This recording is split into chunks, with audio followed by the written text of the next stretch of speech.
My mom puts dinner on the table. I'm asking you. No, I just... Oh, okay.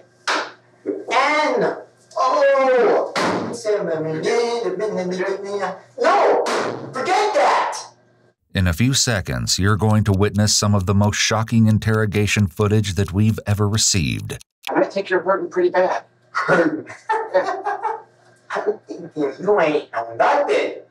You telling me you understand, we make mistakes. No.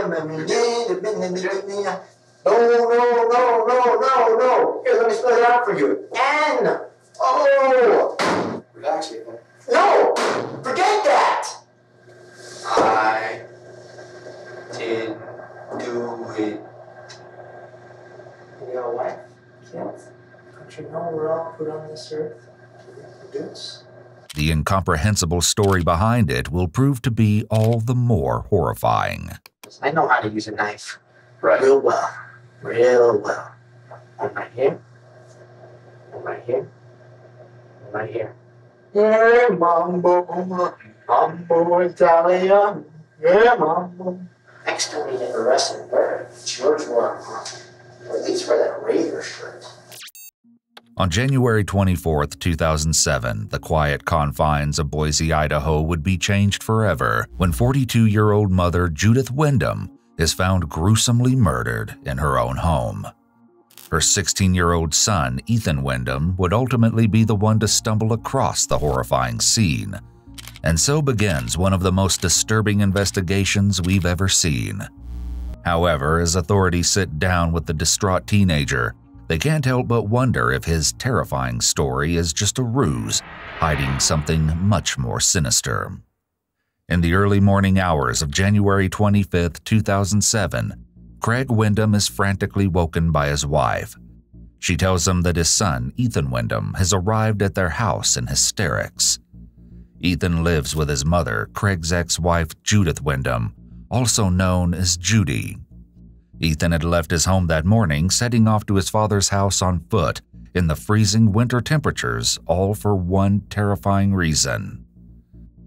Craig quickly gets out of bed and runs to meet Ethan in the living room, where his son can barely speak. But when he finally does, he utters a disturbing set of words. His mom, Judy, is dead. Craig immediately calls police, who were dispatched to Judy's address, as well as to his own home. However, not a single person could have anticipated the absolute nightmare that was just beginning to unfold. Hi, Ethan. Dr. Stevens. Were you at your mom's house tonight? Were you sleeping? I was on my couch. On your couch? On my chair. Okay. I sometimes fall asleep watching the movies. Okay, I understand. And where was your mom at when you were sleeping or you were hanging out? In her room. She's in her room? Yeah. When was the last time you saw her? What time? 9 o'clock, I believe. I came home from my friend Matt. Okay, and that's when 9 o'clock tonight? Yeah. And that's when you saw your mom? And I saw her and she was in her bed. Okay, was she fine and awake? Yeah, when you talked to her? Yeah, she was in her bed? Yeah, she was okay. You just trying to take it easy, and we're going to get paramedics over there, and we're going to get police over there and see if she's okay.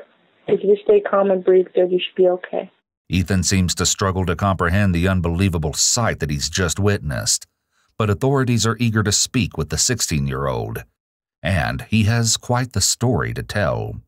They quickly take him in for questioning while another set of officers make their way to Judy's home on Normandy Drive. What they discover is disturbing beyond belief. There's blood everywhere, guys. It's going to be a head. There's dry blood on the floor of the bedroom. Gunshot. Yep. Yeah. 100?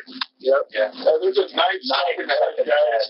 There's pictures of a couple of kids on the kitchen cabinets, and there's a bunch of cards for St. Luke's medical clinic. Like, all these kids are freaking whacked out on some kind of medication. Yeah, and these are the boys right there.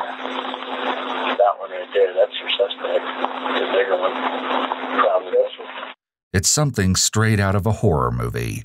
42-year-old Judy has been murdered in her own bed. Authorities later reported that her face was disfigured beyond recognition, and it appeared that someone used a shotgun in the incomprehensible crime. However, police will soon discover that the deranged killer used more than just one weapon. The following interrogation has never been seen before. It's been analyzed by a qualified team, including a licensed professional counselor, a licensed clinical psychologist, and a former detective, former licensed polygraph examiner, and former hostage negotiation commander and instructor. The detectives now sit across from 16-year-old Ethan, and they read him his Miranda rights. In the state of Idaho, police are generally free to interrogate minors without any limitations, beyond constitutional provisions that would equally apply to adults in a similar situation. The minor doesn't have to have someone present to represent their interests prior to questioning, until and unless the minor specifically makes a request for counsel, or the presence of a parent or guardian. In that case, an interrogation would have to stop upon the request. The detectives ask Ethan if he would like his father to be present during the interrogation, but Ethan states that he would like to continue without his father in the room. Okay, can you kind of tell me what happened tonight? I was sleeping in the chair in the living room. You know, lights are off and everything. I got woken up to this kind of, that really loud, just thud kind of noise. And, I have no idea what that is, The detectives jump right into questioning Ethan without spending any time building rapport. This can be very detrimental, as rapport building is not just about getting the other person to talk, but also to build a foundation of a relationship, which can then minimize the person's anxiety and get them to relax, open up more, or even to trust the interrogator. I saw my mother earlier, around 9 o'clock, which would be fine, right before I started watching a movie. And I watched the movie and, fell asleep, but in the chair. But then I saw that, it was, all the lights were off in the house anyway. But, just kind of got a glimpse that something was going on, and, What was going on, Ethan? the guy was whacking her and stabbing her. It's noteworthy that Ethan not only says the guy was whacking her and stabbing her, but that he also motioned the actions. These movements were remarkably in sync for him allegedly just seeing the actions. We've been to the house, okay, so we kind of have an understanding of what happened. And like I told you before, we kind of know a little bit about everything that went on tonight before we even came in to talk to you. You understand that, Ethan? Yeah. Okay. Ethan's fast and repeated head nodding here is likely an indication of anxiety. However, he may be reeling from his traumatic experience of finding his mother dead. I know quite a bit about you and your mother and your relationship. Yeah. So what I'd like to do, Ethan, is kind of rewind a little bit to the beginning, to tonight, all right? When you're at home with your mom, and kind of have you start over. Because I think what's happening is you're kind of going down the wrong path, okay? It's no secret that Ethan and his mother had a tumultuous relationship, to say the least, but authorities have only scratched the surface of the horrifying nightmare that was hidden behind closed doors. Did you go to school today? I did. On Wednesday? I did, but I had to go home early because I was having these weird spasms all over my body, Even though he's answering the questions, Ethan is still pretty closed off, with his arms tightly crossed. Though we can't totally see his legs, it looks like they're also crossed and aimed away from the investigator, indicating that Ethan has his guard up and isn't super engaged with the investigator. The investigator should have engaged in rapport building before he started questioning him, because it may have prevented him from being quite so closed off. I didn't really want to go around the full day, taking a weird step and, kind of just having a weird spasm in my legs. So I called up my dad and had him go home. What happened after that, Ethan? After that, After you woke up sleeping from this afternoon, when'd your mom come home? I don't know, mainly around 3 years so. And just sitting there in the chair, just kind of watching some movies. What kind of movies were you watching?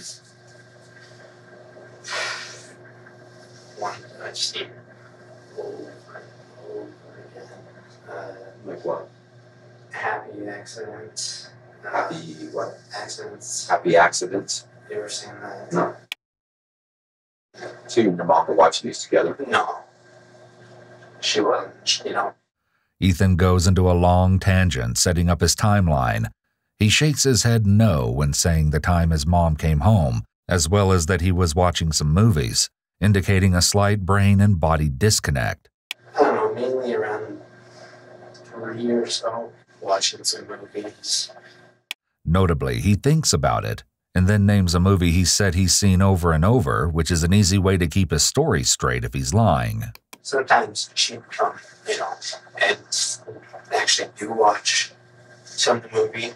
Did she take a nap yesterday, being Wednesday, after school? Yeah. Okay. Ethan had a rather interesting taste in film, but there would be one movie in particular that he favored above the rest. Authorities will soon learn exactly which movie that is, and Ethan's terrifying reasons as to why he loved it so much. Then what happened? A little later, I worked out with my friend. He lives across the street. And usually I work out in my house because I got a local gym set up in my house. But, you know, I just decided to work out with him because he said he wanted to work out.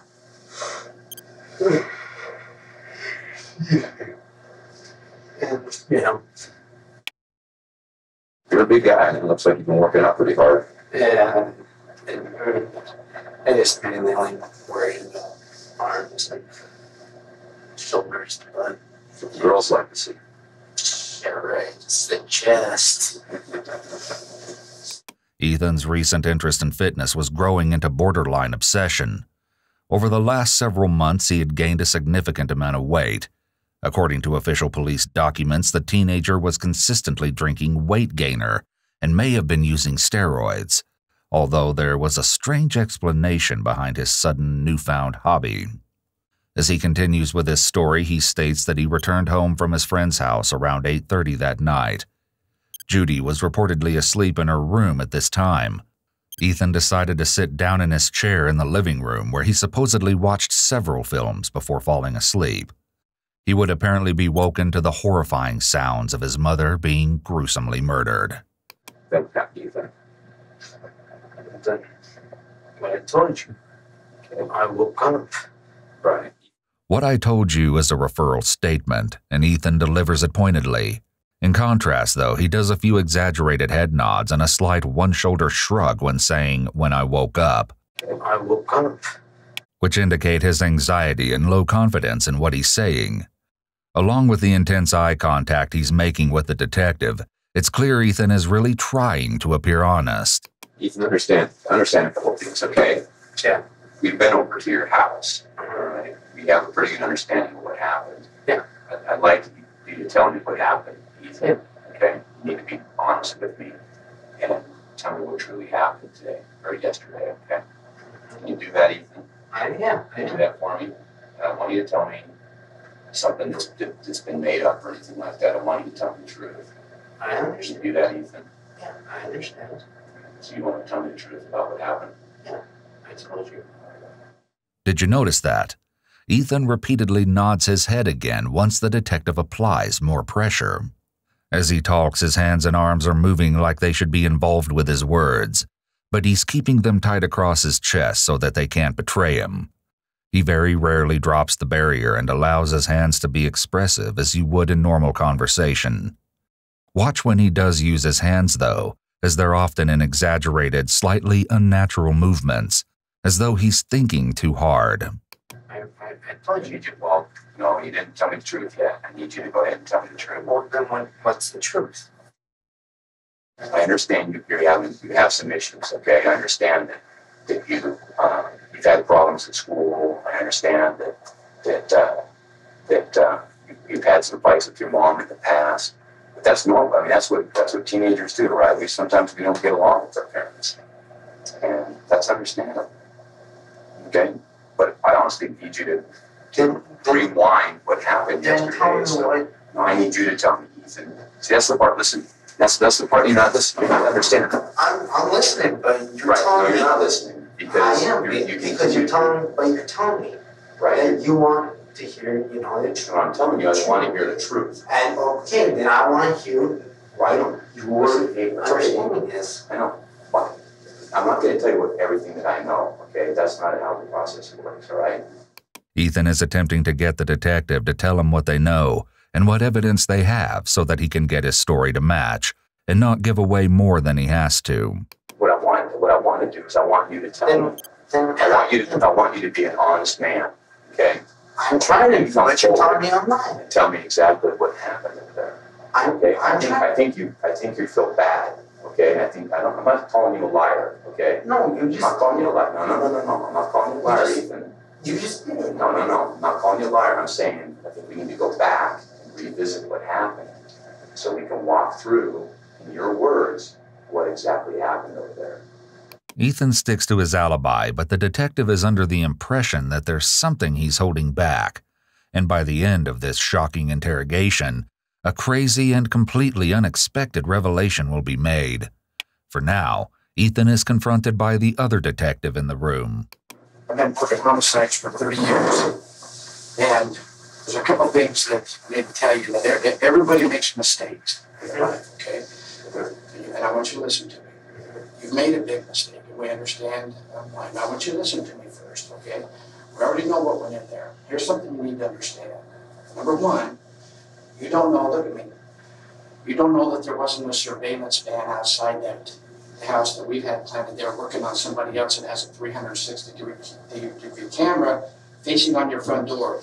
Nobody went in or outside of your house, period, until you left. Nobody. Despite the interrogator not sounding particularly convincing here about the 360 camera, Ethan's facial expressions give him away. It's like the look that a child gives you when you're calling them out on a lie. He clearly thinks he's got it together and has a good story, but he doesn't, and it shows all over him, especially in his incredibly conspicuous and exaggerated facial expressions. Secondarily, I know your fascination with Mr. Ellis and the whole thing there. So I just, okay, and you changed the answering machine. Are you listening to me? The detective references the author Bret Easton Ellis, who's most notable for his 1991 novel, American Psycho. Ethan is a big fan of his work. However, his fascination with the fictional story has transformed into an unsettling obsession. The story is set in Manhattan in the late 1980s, and it follows the life of a mid-20s wealthy investment banker who lives among the Wall Street elite. The well-educated and meticulously well-manicured Patrick Bateman, who narrates the story, earns his fortune by day, but is a ruthless serial killer by night. In addition to its novel form, a satirical psychological horror film was released in 2000. Of course, to Ethan, it was much more than just a book or a movie, as you'll see. He's not calling you a liar, but what he's saying is we know what happened didn't happen. Everybody makes mistakes. Everybody makes mistakes. You hurt your mother. And I know you Why feel would I bad. do this? Well, that's what we're here to do. Why would I? That's what we're here to talk to you Why about. would I hurt her? Listen to me. For Everybody no makes reason? mistakes. For no reason? First of all, do you know the difference between right and wrong? Child, of course I do. Do you believe in God? No. Okay.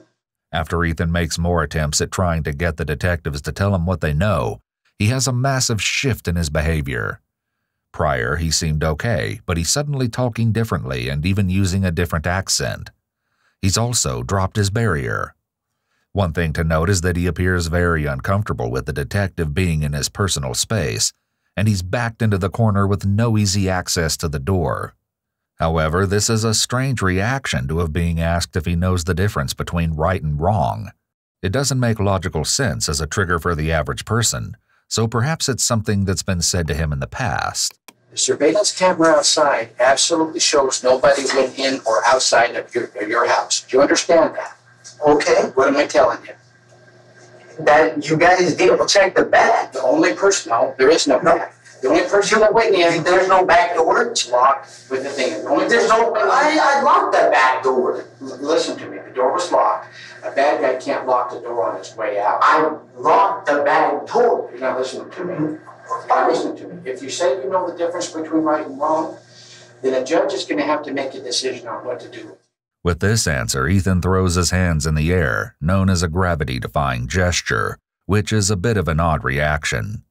He's clearly agitated, with his body completely turned away from the officer. The officer is intentionally interrupting his lie so that he doesn't get entrenched in it. But it does seem like this officer is doing a lot of the talking and not allowing Ethan to fill in the story. You understand that? He's going to say, Detective Duggan, Detective Smith, when you had the ability to go talk to Ethan, was he remorseful in what he did? Did he feel bad about what he did, or did he go, you know what, some other guy... I already know this. I already know these things because I'm getting charged with battery. The 16-year-old was a top-notch student at Bora High School, where he took several advanced placement classes and excelled in his academic career. However, his favorite subject to study was that of the criminal mind, serial killers to be exact. And what you need to do now is take a step back and tell us why you hurt your mom. She did something to you, or this was some fascination that you have here watching these movies that you acted out. Do you not understand this book? Okay, tell me about this book. This is a book. Okay, have you never even heard about books like these? Have you never even heard about books like these? Tell me about it. Do you not understand the concept Tell me about it. of the idea of the business world itself? Tell me what it is. Why don't you look at Patrick Bateman as a business himself? Okay. What does he do? Anyone that gets in his way, he knocks out. What do big business in Wall Street? What does Walmart do? The mom and pop shops, they knock it out. You gotta understand, I'm an AP English. I've been analyzing this stuff beyond belief because this is my author study. It's clear that Patrick Bateman's fictional success in the world of Wall Street banking has had a profound effect on Ethan, and he seems to think he's of the same mindset. However, his other likenesses to the character are far more disturbing. Because, you know, I understand what he's doing. If you've seen his books, he's making Here's fun. something I do understand, Ethan. Here's something I do understand. I think right now you're scared. I'm scared. Yes, you're No, scared. I'm wondering. You're scared of what you did, and you're afraid of what's going to happen to you. A. And B, you're not willing to admit that what you did. The detectives have missed a couple of opportunities to build rapport with Ethan, which could have aided their interview. For example, they could have tried to relate to him over his interests. It seems like they're pushing too quickly without rapport, and at this point, it's just making Ethan more and more angry. Because of this, we're missing key parts of Ethan's background, such as why exactly he started bulking up. Do you have a conscience? Do you have a conscience? Do you feel bad about what happened in there? I'm not sure you do. I'm not sure you feel bad about what happened in there, Ethan. It's eating you up inside, isn't it? What's eating me up? What you did to your mom. What did I do with my mom? What you did to your mom was you hurt her very bad. Hurt her very bad. Yes, you That did. lady ain't living. No, she isn't. Why isn't she? That ain't hurting very bad. Why would I kill my mom? You know what? Okay. The door was locked. Hello. Do you not understand that when I get home, I lock the doors? So you have some 360-degree camera in my house. Huh? Is that what you're saying? That you can see that someone coming in from the back? Well, listen, You're not. The detective had tried to minimize, and it backfires, resulting in Ethan getting upset that he doesn't acknowledge that his parent is dead. For being so young, Ethan is challenging the detective in a very bold manner. He hasn't been emotionally broken down by the interrogation process and seems to be trying to hang on, even though he appears to be struggling with his speech. Fingerprints? Those are my weights. I didn't hear anything about it. What happened to the weights? The weights? Did you not see that I saw her? I saw the phone. I saw her. Relax, Ethan. Relax. No. How am I supposed to relax when I saw what that person did to my mom? Okay, what happened to the weight? What happened to the weight? Yeah. You really want me to go into this? Ethan is doing a lot of self-soothing leg rubbing, and he also finally squares his body to fully face the officer. This can sometimes mean someone is engaged in the conversation, but in this case, it's a very aggressive stance, and he's clearly anxious. What's interesting, though, is that when Ethan hits his hand on the table, it's way before he starts talking, which shows that his nonverbals are mistimed again. You really want me to go into this? His emotion, while still slightly elevated, is suddenly much flatter than it was previously. This rapid emotion change generally indicates that it was a fake display. By repeating the questions asked by the detective, it seems like Ethan is trying to buy himself time to come up with an answer. I want you to relax. How am I supposed to relax when someone crushes her skull and rips out her brains with a weight? Okay, so tell me how they did that. How did he do that? What did I tell you what that was? Hello? Do you not see the blood splatters? Can you not make it? I thought you were a detective.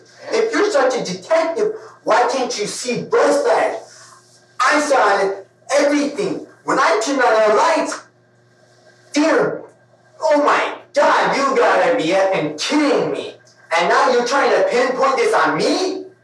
It's a little strange and telling of his actual emotional control that he self-censors here. Few teens are going to actually censor themselves in the heat of genuine anger. This more than anything indicates this display is an act. He's not actually angry. He's acting angry. You know what? Tell your prosecutor that I don't have remorse. I don't care. You don't have any remorse for this? I don't got no remorse for you. You know? But you ain't got nothing better to do with your time? Huh? You listen to my dad? Is that what my dad tells you? You want to know what? My dad doesn't even work. Holmes is tripping. If you don't understand, that guy right there don't give a care about me. You want to know what? He does care about you. Really? It would have been better for the detective to agree with him rather than disagreeing to further damage rapport. Or if not agreeing, then he should have asked for more information. However, this may be the root of where his anger is coming from here.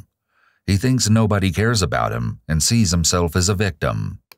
He booted me out of his house the other weekend because his wife thought I didn't appreciate them. Said I want to the kids all the time. No, you don't. Don't tell me you know you do. You don't even know. What makes this interrogation all the more disturbing is that the detectives are only getting a small glimpse into Ethan's short temper. But his family is all too familiar with the teenager's intensifying anger. As investigators sit down with Craig, Ethan's father, he provides a brief insight into the troubled life that his son is leading. What I feel like I need to tell you right now is past. Oh, God! Ethan, Well, that's something we're trying to piece together, sir. I'd like to chat with you. I'd give you some time here to kind of collect yourself. I'm ready to chat. He said he'd been wandering around all night, or walking around all night, and then I called the police. He's dead, and I couldn't get out of him, but I can tell you the first thing that came to my mind is he's responsible. Apparently, Ethan initially started to walk to his father's house, following his mother's death. However, he apparently hitchhiked the rest of the way. When he arrived, Craig's wife opened the door. She was shocked to see that not only was Ethan incessantly crying, but he was also wearing a Kevlar vest. The protection gear made his visit all the more suspicious. When he spoke with his father, Ethan told him that they should not go to Judy's home, as her face was beat down. Horrified, Craig immediately called the police. Sitting down with investigators, Craig mentions that Judy had confided in him on several previous occasions that she was scared of her own son, And not for just one reason alone. As it turns out, Ethan was living a shocking double life, and behind closed doors, he was anything but your typical teenager. My mom puts dinner on the table. She gives me nice clothes. I had no reason to do nothing to her.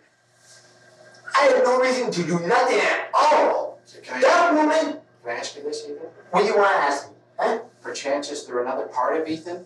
I can tell there's a part that... A part of Ethan. Another part. Another part. Wait, I saw alternate personality? I'm going to tell you, Holmes, MPD don't work. MPD's got more than a bunch of personalities. Ethan makes some very strange mouth movements, like he's talking faster than he means to and isn't sure what to say. His fake laugh ends as quickly as it begins and signals a rapid shift in his expressed emotions. This is pretty similar to the Patrick Bateman laugh in the movie, and is one of many indications that Ethan is trying to act like the character, though the similarities only become eerie as the interview continues. Unfortunately, the interrogation methods are being poorly implemented, and the officer is jumping all over the place. Ethan is literally laughing at all the interrogation techniques because they're not being executed properly. You want to do some little schizophrenia in my head, Holmes? I'll tell you, because I know all the symptoms. Don't tell me there's another part of Ethan. Ethan is Ethan, and that's it. Ethan has shifted the way he's talking, which is a marked change in the interrogation. By saying MPD, he's referring to multiple personality disorder, but the detective probably just means how everyone has a good side and a bad side. Ethan takes it to the extreme, so it sounds completely insane, which is a common tactic among individuals trying to be deceptive and is a form of manipulation. The tactic is to take something small and innocuous and turn it into a mountain so you can deny it without actually lying. Ethan was facing a multitude of personal struggles, though he doesn't mention it. In 2006, the year prior, he was diagnosed with major depressive disorder and struggled with anxiety. He was prescribed various medications and began seeing a counselor who became very concerned in regards to his condition. They believed him to be a psychopath.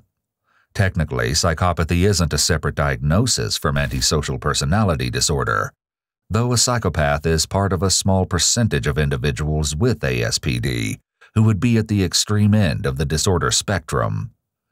However, as he's 16, Ethan would not technically qualify for ASPD, but in extreme circumstances, individuals may get labeled as having a personality disorder with antisocial characteristics a bit younger than 18. And I think you're hurting pretty bad. Hurting?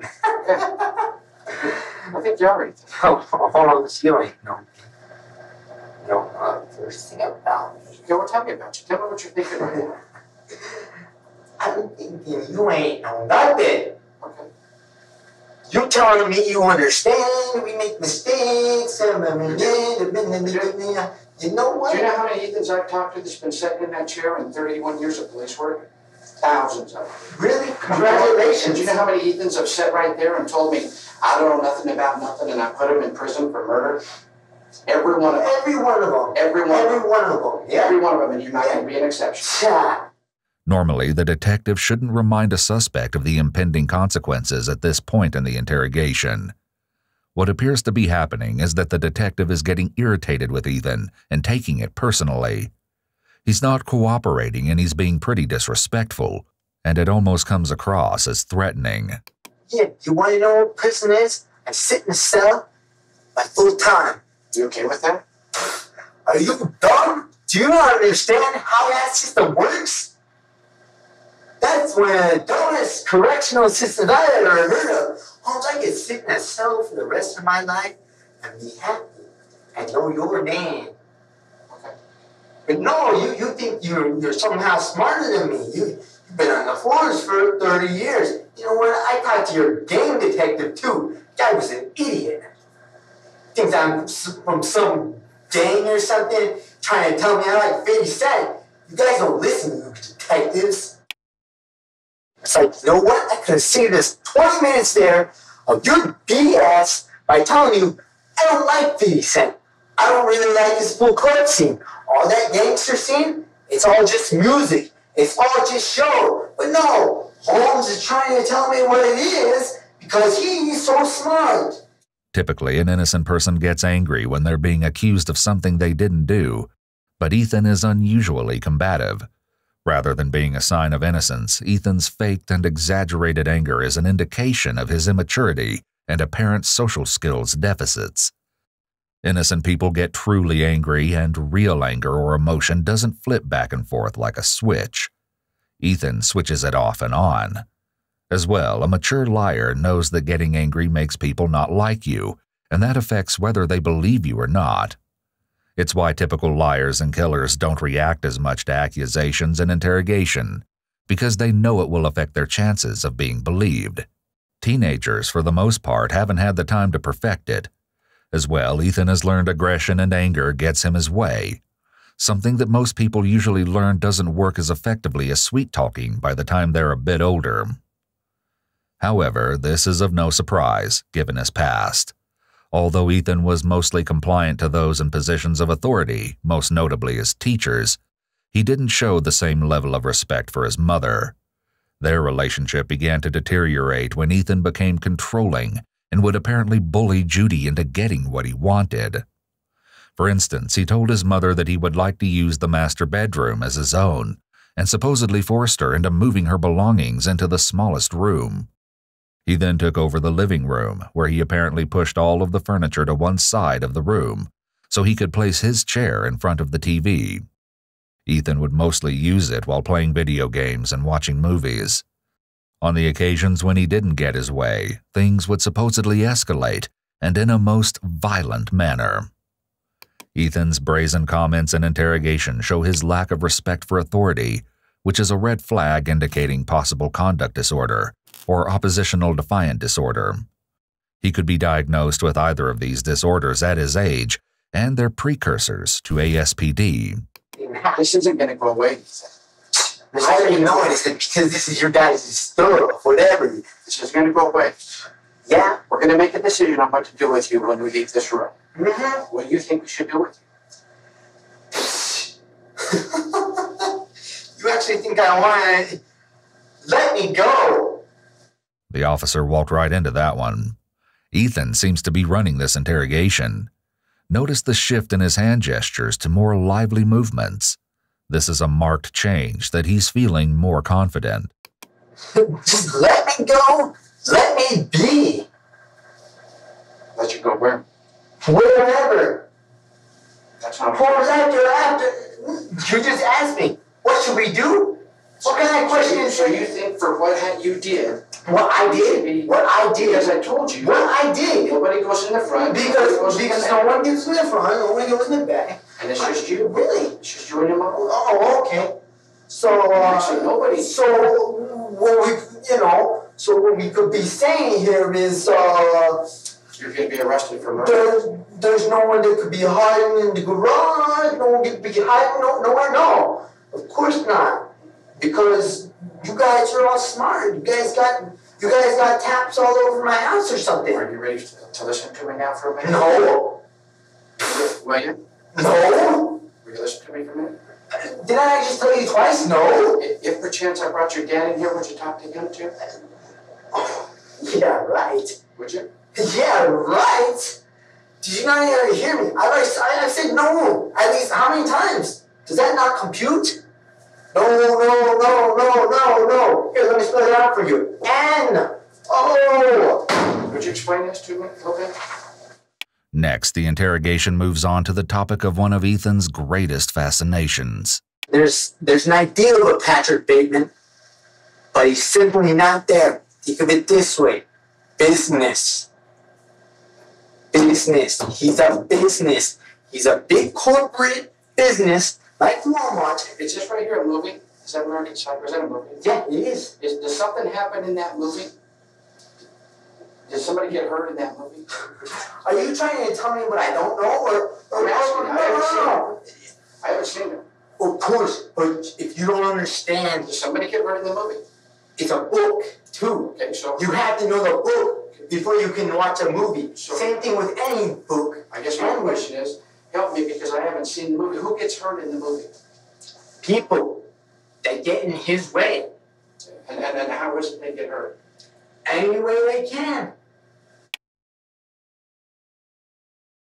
Does he hurt his mother? Does he hurt his...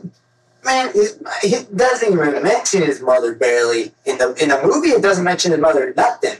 In the book, it mentions mother, but their family's dysfunctional. If you don't follow his reading, you don't understand nothing about nothing. Tell me how you see your family in relation to this. Do you see your family? I don't see my family in relation to that. Ethan's favorite movie would turn out to be the film adaptation of his most treasured book, the controversial yet popular American Psycho.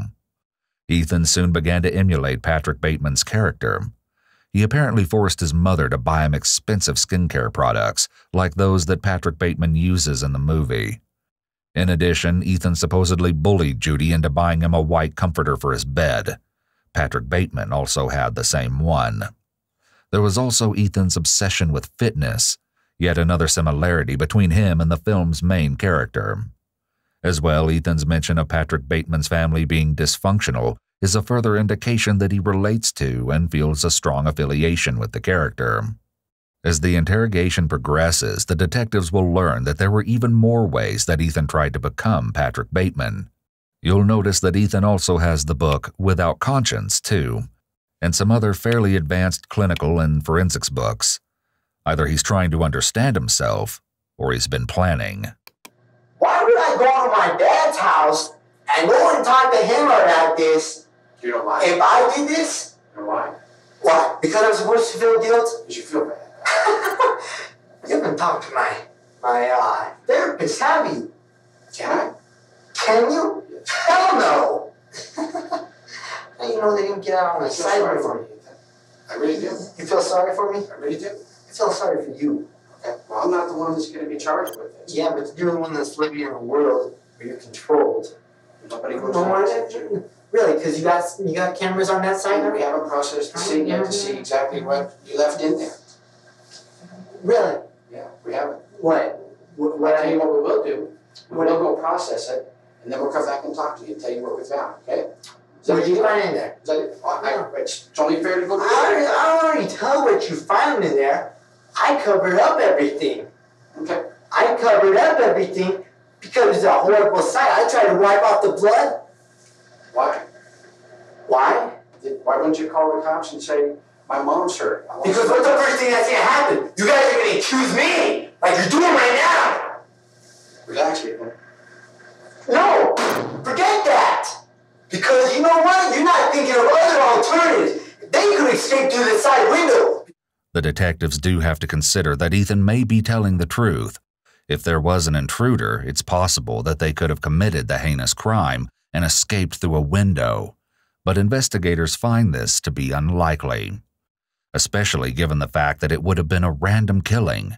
Judy was not the kind of person to have enemies. The dedicated mother worked as a special education teacher at Eagle High School. Family, friends, and her fellow co-workers described her as the epitome of kindness. However, Judy's life was full of trials and tribulations. She and Ethan's father divorced after having 2 children together, and in the year 2000, she was reportedly hit by a car while walking. The incident would almost claim her life. It was following her recovery that she went back to college and pursued a degree in special education. Wanting to help others overcome their disabilities, she took on what she felt to be the most rewarding job, teaching. To think that someone would want to take her life was almost incomprehensible. But evil comes in all forms, and it knows no bounds. Just ask me what you want to find. Well, we're going to go out and take a look and see what's in. Tell me what you want. I don't know what there is to find. In what room? All of it. All room? Every room. My room. Every room. My room. On my white sheets? Can I get you a glass of water? You want a glass of water? You want a glass of water? I didn't drink water. I already drank enough water today. Would you like some more? Why would I want some more? I already tell you. On my white sheets? We are going to go there. I'm saying we'll be right back. There, on my white sheets. No, you don't want to listen? Yeah, I'm listening. On my white sheets, there's a stain of black from the weights. Okay. I love that bed like no other. I made it white for a reason. Now, wouldn't I wipe that black off if I did that myself? It's bad timing to interrupt and leave when Ethan is ready to talk. This specific officer hasn't been doing well with Ethan so far, and he probably should have left earlier. However, though this tactic may seem counterproductive, Ethan is escalated, and the officer hasn't done anything to de-escalate him, and he's still not responding well to him. Walking away, letting Ethan calm down and trying again with someone else is actually the best course of action at this point. As you'll see, they'll next try a good cop ploy and try to calm Ethan down. This attempt will have a bit more success. You talk about Ethan. What black stuff on your sheets? There's a black stain on the end of the bed. Come on, man. On your... On the end of the bed that are made by the weights.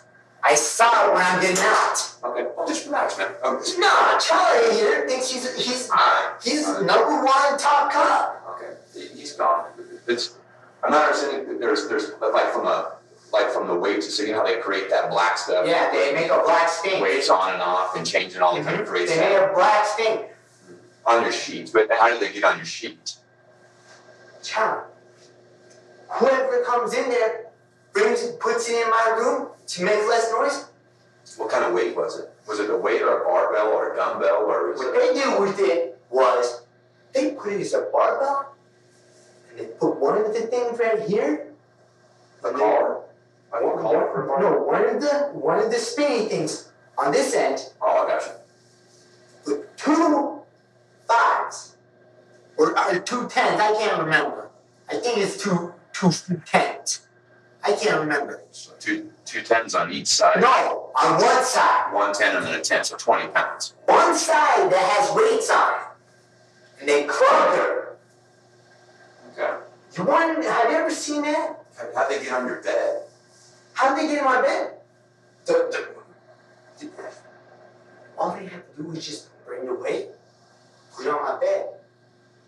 Okay.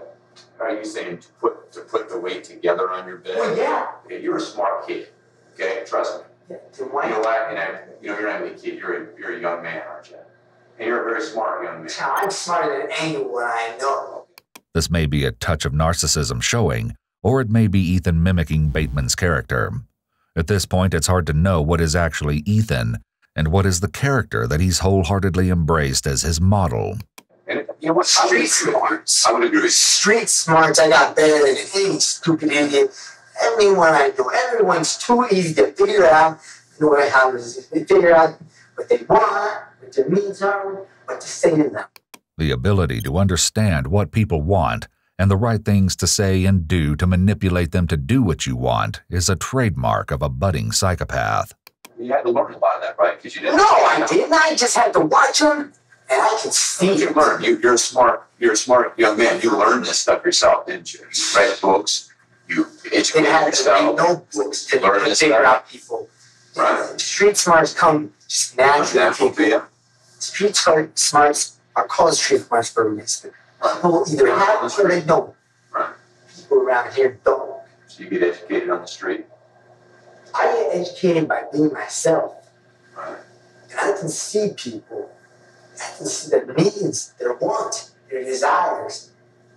If I want someone to even, decide hint that I want them to, maybe like them or do a favor for them, I can easily say what they want to hear. I do that all the time for people.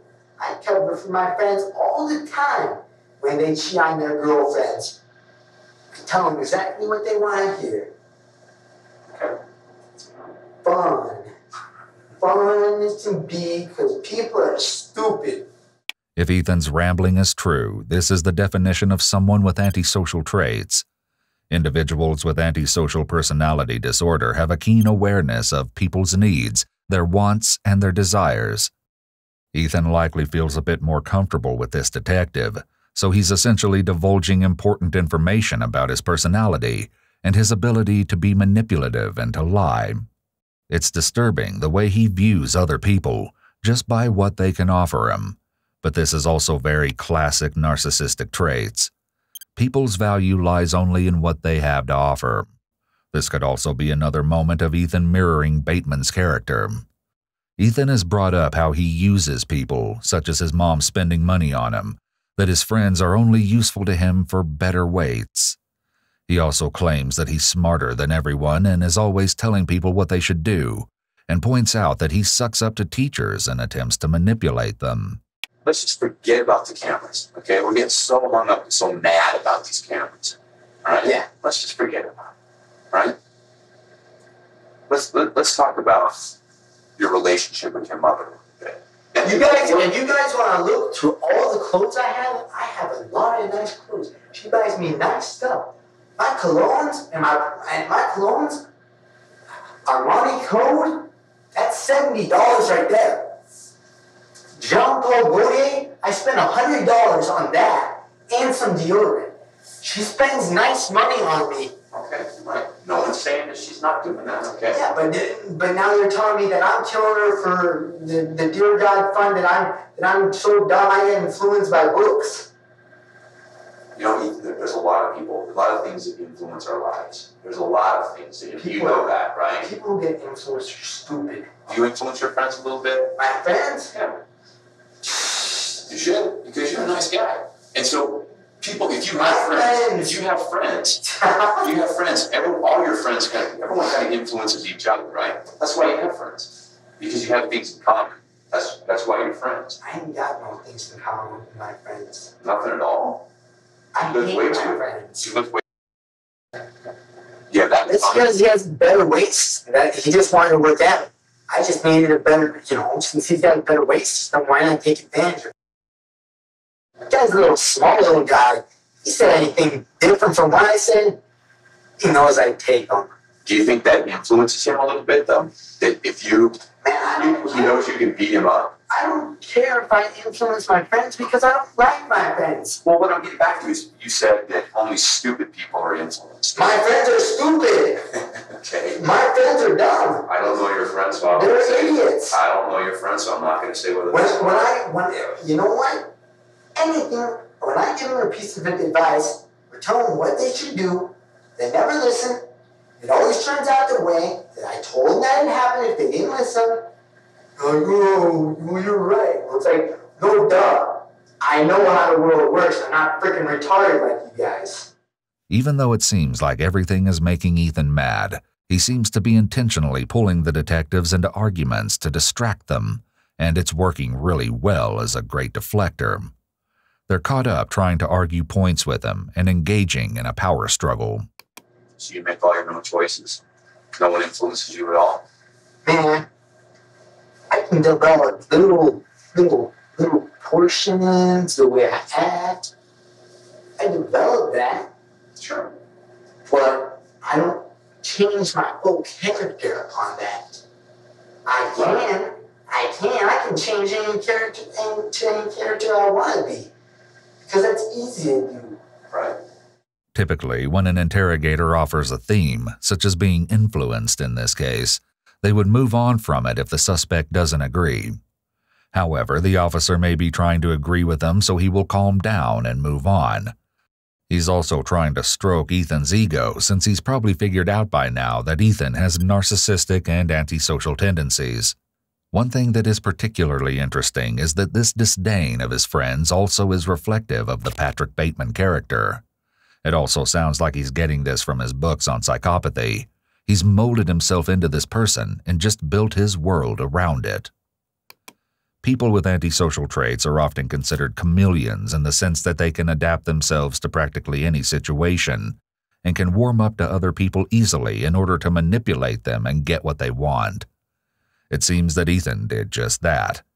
However, when it came to his mother, he supposedly felt that intimidation alone would be enough to control her. According to police documents, Judy would become upset on various occasions when Ethan's friends were at the house. Supposedly, a few of the high schoolers would use substances, and Judy did not approve. However, Ethan grew angry and regularly argued with his mother, even reportedly punching a hole in one of the home's walls. But this was just the tip of the iceberg. Your buddy over there, hasn't done his homework on, just because I watch movies.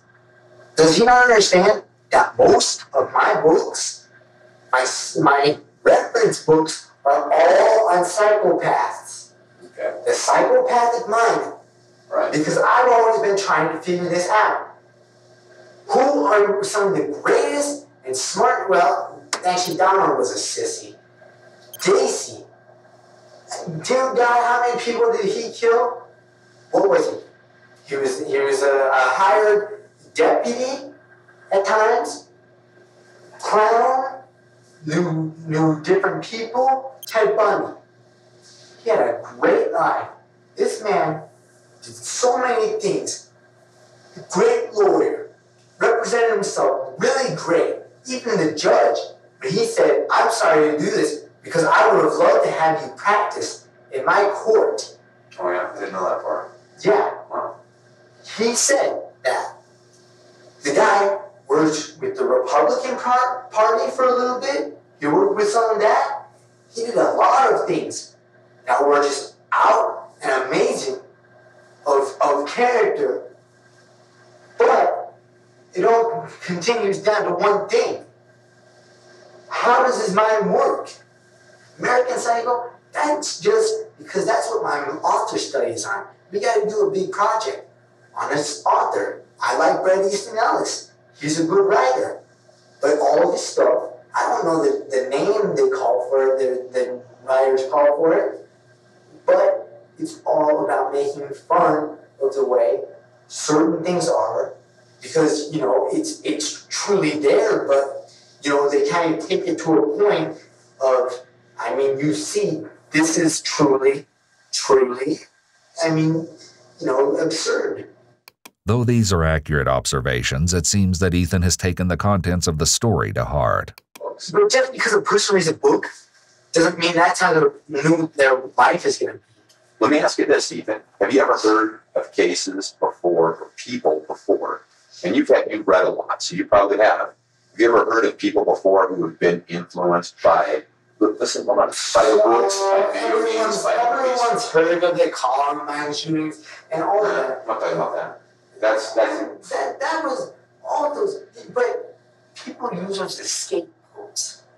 Anyone can use that as a scapegoat. Right. Sure. It's just they're too dumb. Of course they want to hurt someone, but they're just too dumb to create their own way. Okay. That's how it is.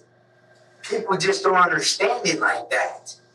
That they're not smart enough to create their own way. They have to be driven by somebody else.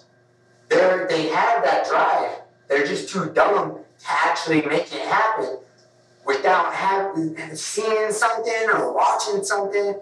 Any of those stupid Quentin Tarantino movies, dear God, I hate that guy with a passion. It seems like Ethan is going off on a tangent, but the detective switches gears and further questions him regarding his relationship with his mother. My mom and I have been getting along for a while now. You know, there's been times where, you know, she's gotten on my nerves because she said my friends were too loud or something like that, and she, like, you know, shut your door. That's normal. But, you know, and we got into arguments like that. But whatever my old man's saying about her calling him up, man, she wouldn't even call that loser up. Have you ever had arguments with your mom and your dad had to come pick you up? You stayed the night with your dad's house? Yeah, she does that all the time, but that's because she's a whiny baby. She gets into drama. Yeah, she's a whiny baby. My dad comes up the next day, and I was ticked. Because I'm watching, this is when we had DirecTV. I was watching the Longest Yard, the old version. I never saw that before. I can't rent that. He makes me turn it off. He's trying to talk to me. He calls up an officer because I walk out. I'm like, you know what? You're full of crap. Because he's trying to tell me how I should feel and tell me how life is. The guy hasn't even been around since I was 6. He's been gone since I was 6. I made him cry when the officer left. No, I made him cry before, but he tried to hold it in. And when I went outside, the officer was like, well, it looks like your family's about to cry. I'm like, yeah, they kind of sometimes tend to do that. It's like, well, you know, you seem to be a nice person, and, you know, you seem to just, you know, be careful and stuff. you know, he didn't tell, I don't think he told the officer the actual situation. I'm sure all he told the officer was that I was being disruptive. Instead of just taking money from me. How long ago was that? That was like a year ago. Oh, a year ago. Ethan fails to mention the terrifying reason behind Judy's concerning phone calls to her ex-husband, but that will be revealed shortly. You think that both your mom and your dad are kind of real dramatic? They kind of... My mom, she's depressed. And I'm pretty sure that she was on the scale. But I mean, I couldn't, she was at least on the scale by the way she acted. I knew it, but. Sometimes it's tough, man, being 16 and getting along with your parents all the time, isn't it? I remember. Well, I don't, I remember being grounded for a year. Back in those days, that's what the parents did. They take a swing at you until you learn how to catch that hand. And it's like, you catch that hand, they ain't got no power anymore. Ethan claims that he can't remember the last time that he and Judy got into an argument. He states that recently they've been getting along. However, his definition of a harmonious relationship may be drastically different than that of his mother's. I was talking to my stepmom about getting in with someone because my therapist, I can't see him every week. I can barely ever see him every 2 weeks if I'm lucky. But, he says to me, my dad, I'm like, well, I'd like to, get in with someone that's, every week. And my dad's like, well, we could just do 2 weeks, every 2 weeks. Be a lot less cheap. I was ready to slap that. I swear to God, that stuff doesn't even work. He plays music at bars to get a little extra cash. The money that's made, it's made all by the wife. And I already know when I went in there, he already thought that I did that. That I was the one that did that. I could tell.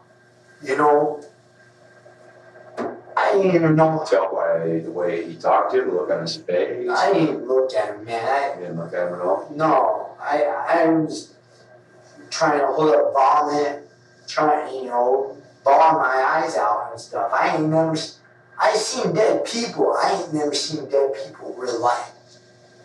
Before I left, I covered up my mom. I started to wash out the walls, but as like, there's too much. It was a big too sweating.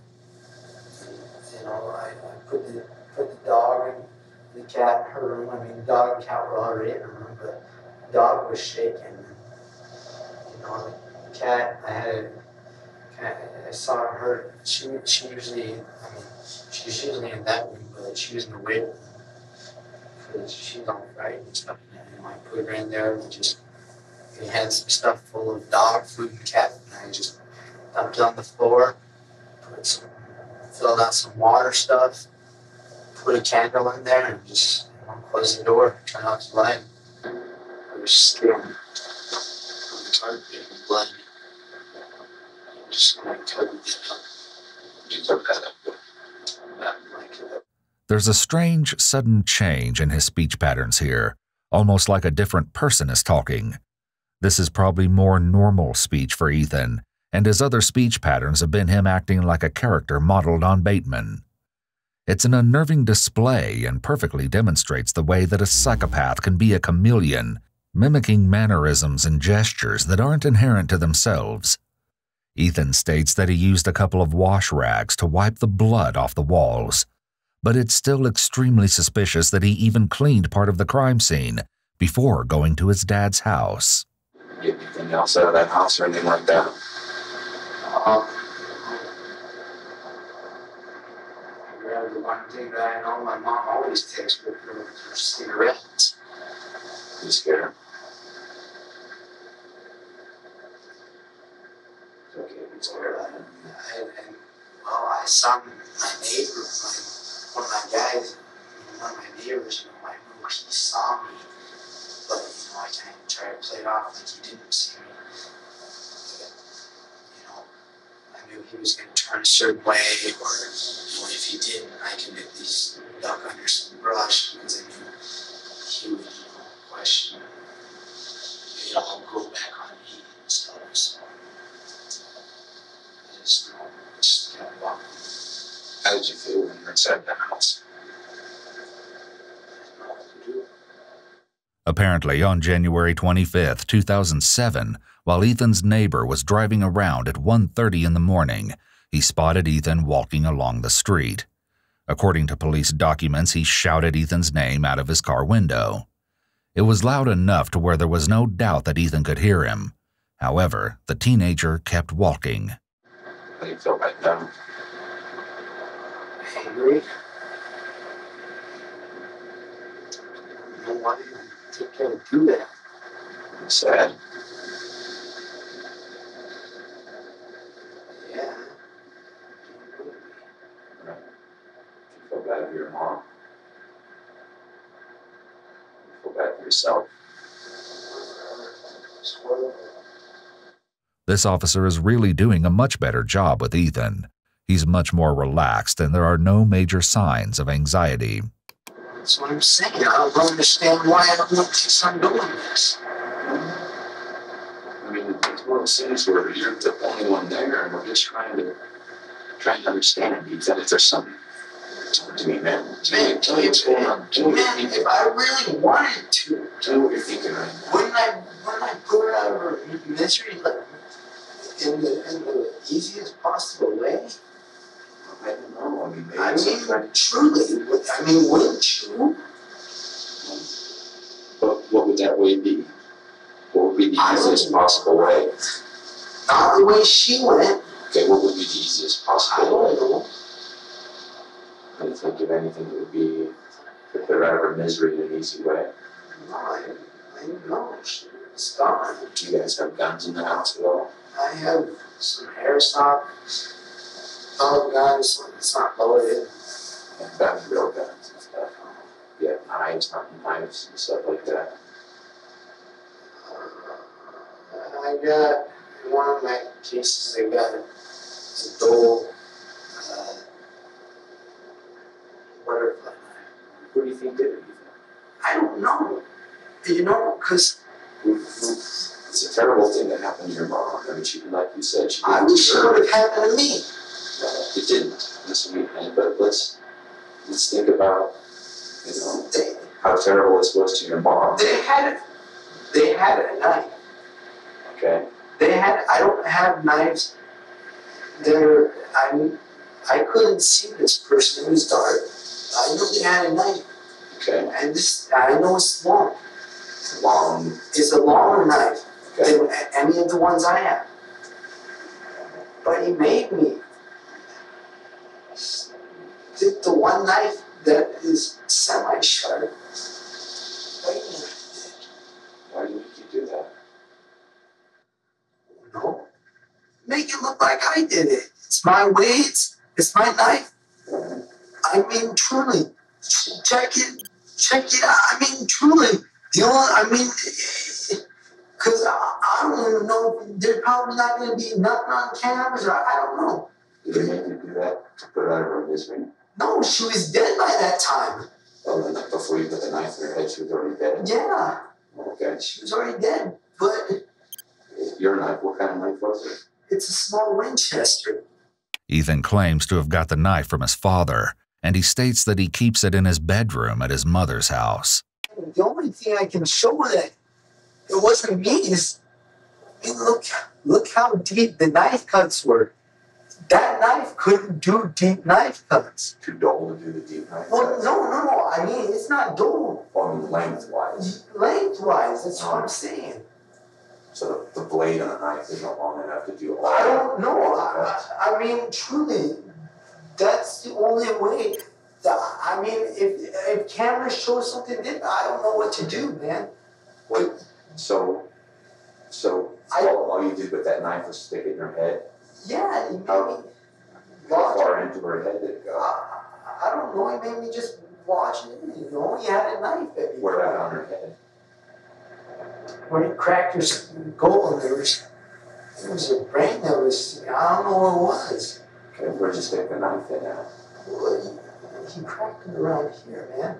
So her eye was closed, but you could see that she still had the eyes, but you know, you could see inside. Maybe lodge it, just put it in there. Inside her brain?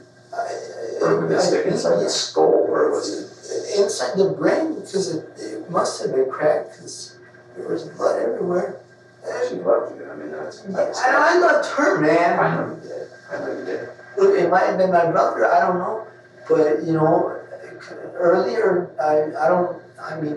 I'm sure it wasn't, because earlier, you know, she went out to get with him to buy groceries for him, so, you know, he'd be no money. I don't know. During the afternoon of Wednesday, January 24th, just before her death, Judy, her son Mason, and his girlfriend went grocery shopping together around 6 p.m. Following their errand run, Judy made her way back to her house, while Mason and his girlfriend departed for their home. Once they arrived, Mason realized that they had accidentally taken some of Judy's food, and he quickly drove to her house. According to police documents, Mason only saw Ethan at the house, but not his mother. It's unclear as to what time this took place. However, Mason left the residence thinking nothing of the situation. Little did he know he would never see his mother again. Listen, you know, what I'm talking about is being able to say everyone in this world does things that you look back on and say, I don't know why, but I didn't do it. Ethan, you and I both know there was another person in that house. Listen, no, I'm Ethan, listen. Man, just hug me and books me. You know that, okay? We know that. I know you don't. I do. I know the truth. I was there. I saw her face. Wow.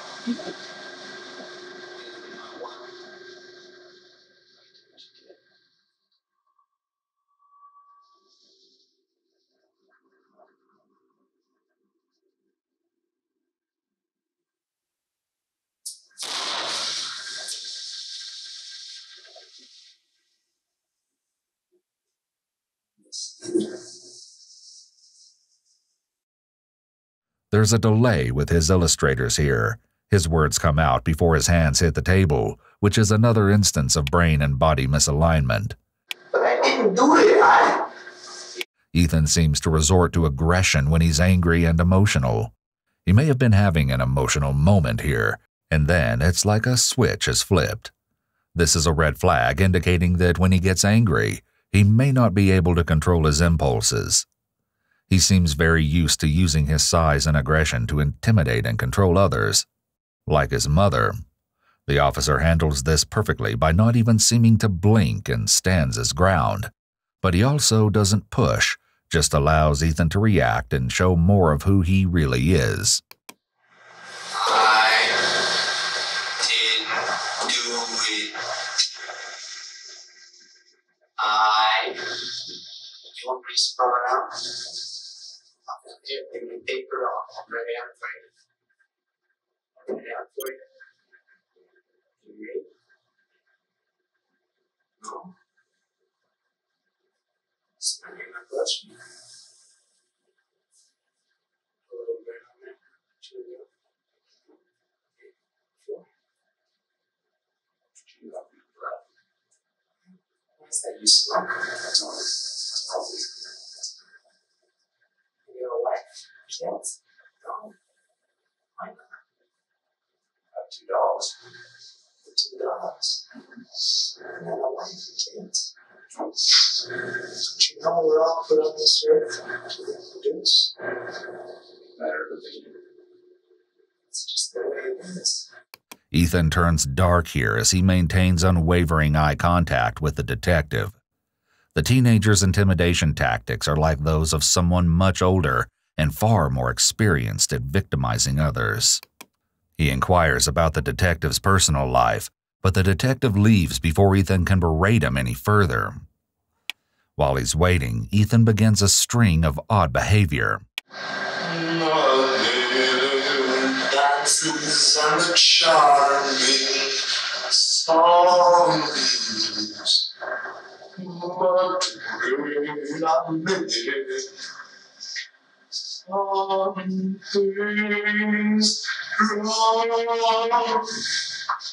Next to me in the rest of her, she looked more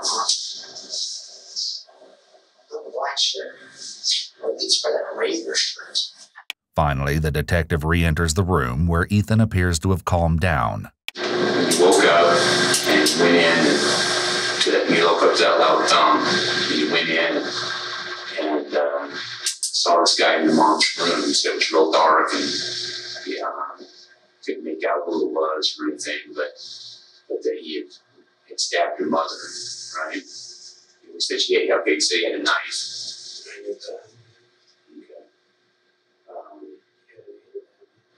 Had aimed at you. Okay. And what did he do with that?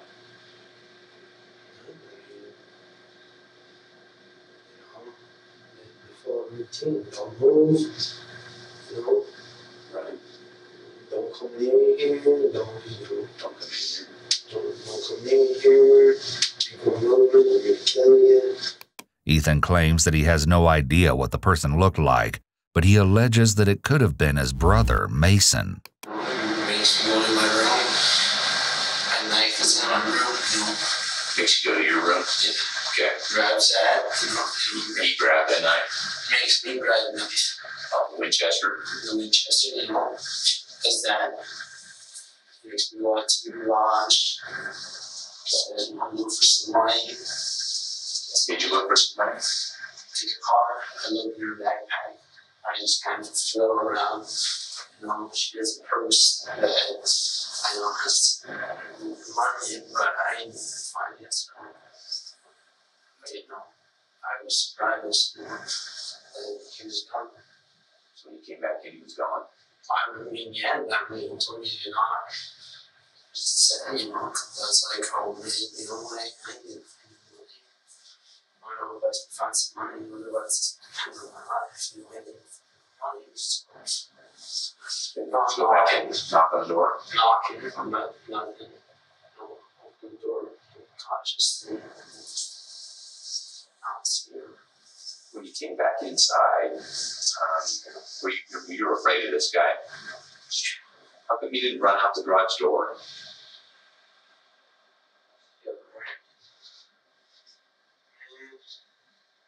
Not bad. Yeah, just run right out the back garage door. Man, I wasn't even equipped. I didn't have no clothes. You're taking? No, I had like some shorts and t-shirt. I didn't have no gear at all.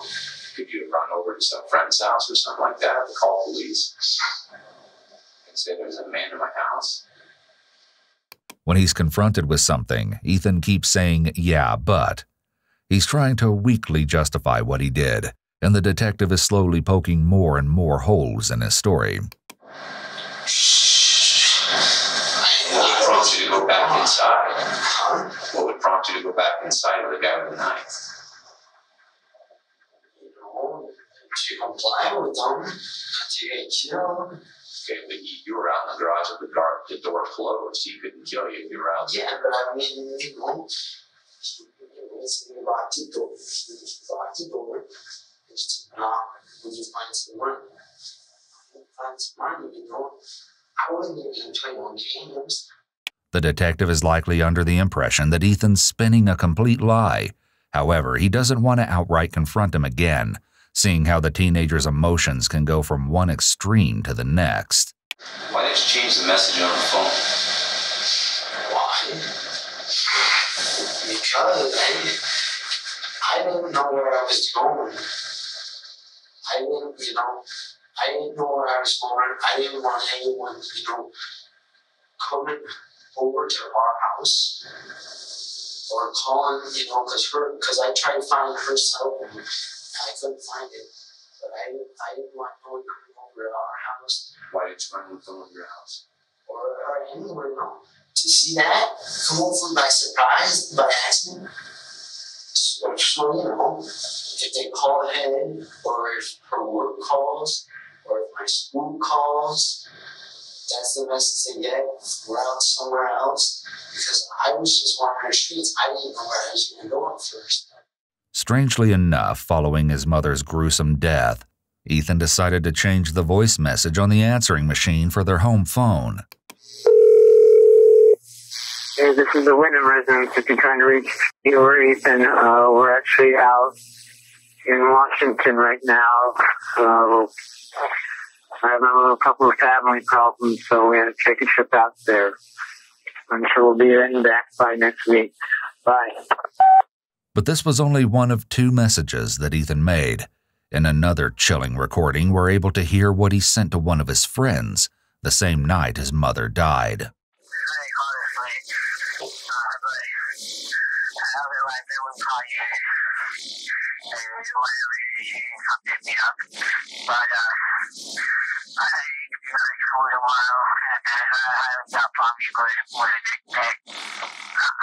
I'll talk to you guys later, so I'll call you if I'm feeling any better. Otherwise, don't call you, dog. You feel like crap, alright? And that, there was probably a few on, come over and stuff. Sorry to call this late, but, sorry like that, I didn't get to be able to call you in the morning. Well, see ya. The messages are cause for suspicion, to say the least, but the disturbing fact lies in their similarities to the movie American Psycho. During the film, after murdering one of his victims, Patrick Bateman changes their answering machine, stating that they would be out of town. After taking the lives of several other victims, he calls his secretary, informing her that he would not be coming into work the next day. The eerie resemblance between Ethan's behavior and the film character's actions have authorities extremely on edge as they brace themselves for what's about to come next. How did your ski gloves get all bloody? Ethan, this guy, you said he's smaller than you, and you've got a knife in your hand, and this whole time inside the house, and you never once try to take him off. You never once. I mean, he's a smaller guy than you, and you're a big, strong It's a guy. big knife. Besides, if he's got a gun at me, man, I ain't gonna take no chances. I did one wrong move. He would just slice me for that. How do you think this guy got into your house? I have no idea. There's multiple ways. Like what? Name one. He could get in through the back. He could get in through windows. Our backyard. A lot of our windows don't have grates. Our back window, our front window don't have grates. Those open in a tidbit. You can just move over and get inside. Think there's any explanation for this? What do you mean? Some unknown person coming into your house and doing this?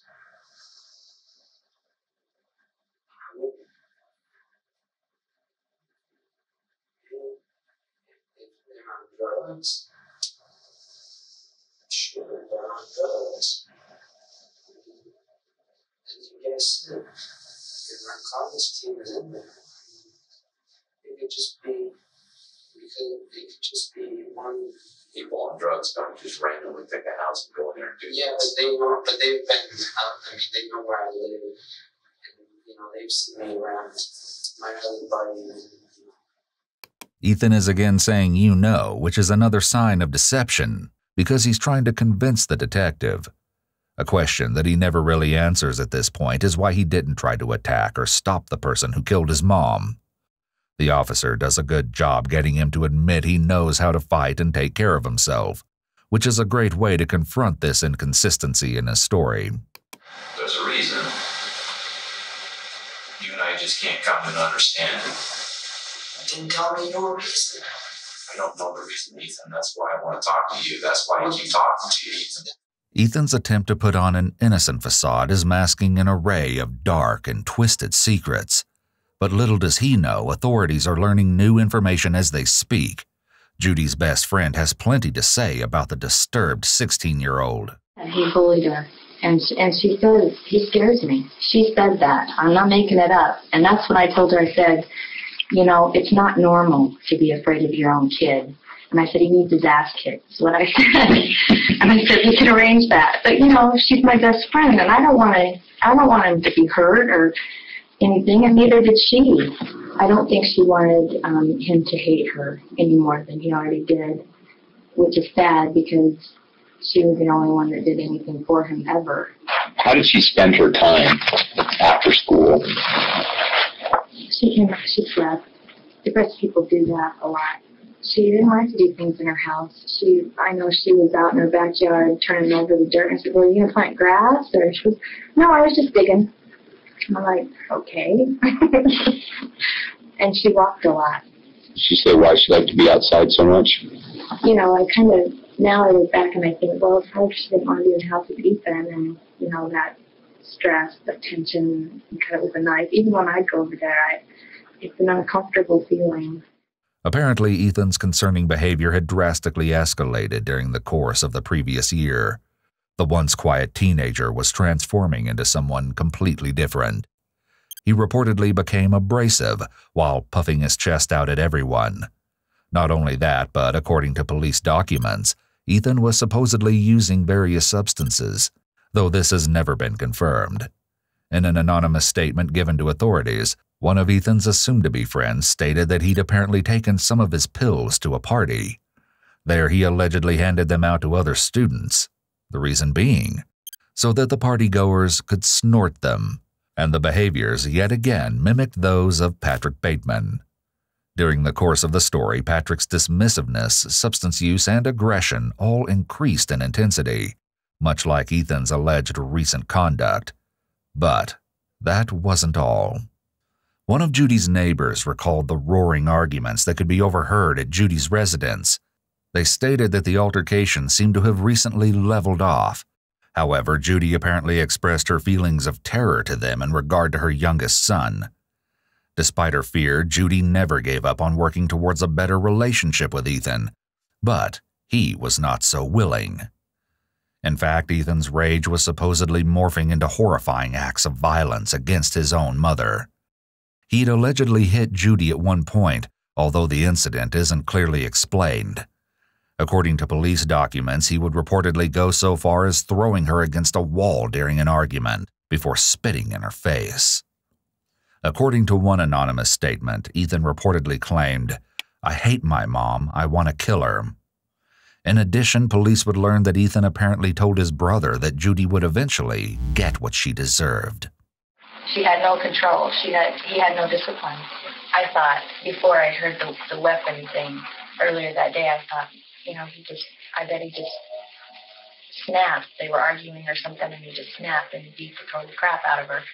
Judy was living in constant fear, yet she still wanted nothing but the best for her child, and everyone could see that but Ethan.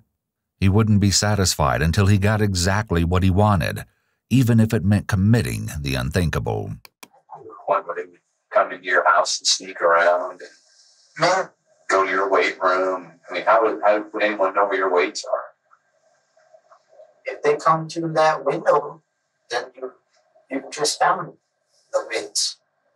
Okay, so if you were going to come into someone's house and you happen upon these weights and you manipulate these weights to use as a weapon, what would make you pick those weights up from the room that you're already in, go into an adjoining room, or not an adjoining room, but another room, and then manipulate those weights in another room before going out into the hallway? See, Nathan, that doesn't make any sense whatsoever. Yeah, that sounds like someone who lives there. Great big guy like you, big strong guy sitting in a chair in the living room, and your small little mother sleeping in her bed, and this guy comes into the house with a weight and manipulates this weight in your room as a weapon, and then comes out of the room. Why would he choose your mother over you? Aren't you the threat to him? I don't know. Aren't you the big guy? Why are you asking me these questions? How am I supposed to think of it in his way? I'm not this guy. Because you're the one who's telling me this. I'm telling you You're the one who's telling me what happened. as about as much as I can figure. if you guys have got some other explanation, maybe he didn't. Maybe he changed the weights in that room. I don't know. I don't know. All I can do is assume. But that's about it. No, I don't think you're assuming. I think you know. And that's why you're I know. That's why you would know that you pick the weight up from one room, take it into another room, use the bed so it doesn't make a sound. All I can tell you is I'm speculating. Man. Some guy's going to come in and rob you, that already has a knife, is going to take the time to manipulate a weight, and now he has a weight and a knife. What happens if you don't stand the person in the right spot? They don't die. That's right. They make noise. Man, I'm only speculating. Okay, what are you guys doing? See, I could just say the same thing about you. You know, everything you're telling me. How do I know you didn't do this? Because I can tell you where I was at. And it wasn't a sure house. Ethan begins another attempt at deflection, but the detective doesn't play his game. Instead, he questions Ethan about a most unsettling topic. My question for you is, a guy who studies these psychology books that you have, and these crime scene evidence books that you have, and all these videos. What crime scene evidence books? Crime scene investigation books in your room. What crime scene investigation books? And the videos that you have. No, what crime scene investigation books? The one that's in your room. I got one forensic book that I never read. You want to know who gave that to my grandparents? I never read that. All right, it's still in your room. Okay. Okay. You have these psychology books. You have all these videos on serial killers. You have all these books on serial killers. I have all these books? No, I don't. So let me. How many books do I have on a guy who reads all that stuff? No. How many books do I have on serial killers? One out of all the other ones. And on top of that. What's that book called? It was called American Psycho. Okay. So on top of that, so you read all this stuff, right? I read that book, yeah. What do you do in the morning? Every morning when you get up, what do you do? I wake up, 6:45. I usually sleep in a little bit. Take a shower, put my contacts in, take a shower. Then I go,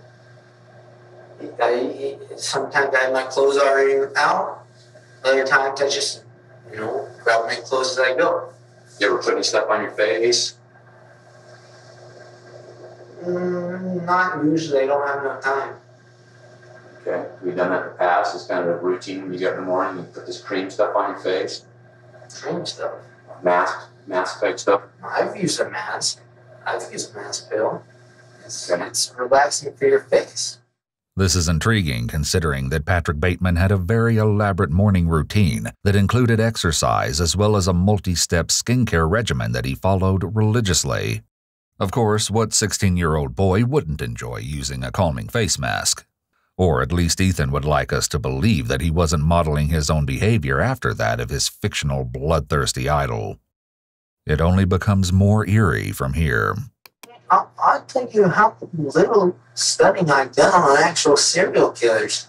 All those books, if you'd like to read through them, one, I'll tell you which books I've read. And two, if you read through them, most of them aren't about killers. Most of them are about the manipulative type.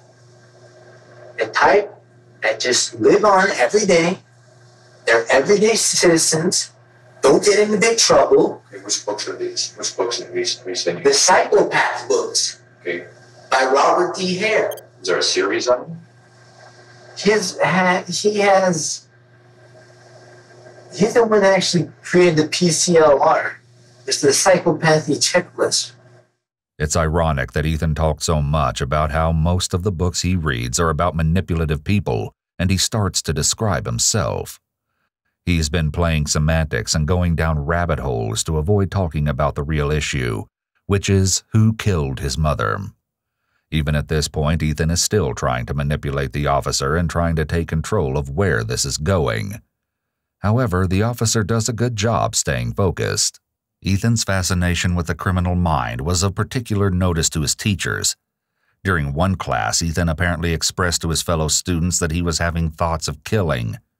Chillingly, he went on, supposedly claiming that there would be times when the thought was so overwhelming that he was unable to sleep. Ethan reportedly mentioned that he doesn't feel love, or any emotion for that matter, and allegedly confided in 2 separate anonymous sources that he wanted to be a psychopath and a famous serial killer. In addition, he apparently spoke with one of his classmates, reportedly stating something along the lines of ripping her head off before supposedly laughing in her face. American Psycho doesn't even have to do with real psychos. You know how false that is from how actual psychopaths are? I don't know. I've never been on that side. That guy is he's so perfect and so well-mannered that it's impossible. Most psychopaths are impulsive. They don't respond well to irritability. This guy's too nice and acts good around people, and he's not as manipulative as an actual psychopath is. It's just a book. It was almost as if he wanted to be exactly like Patrick Bateman. Ethan supposedly began to dress in business suits while carrying a briefcase, just as the fictional character does.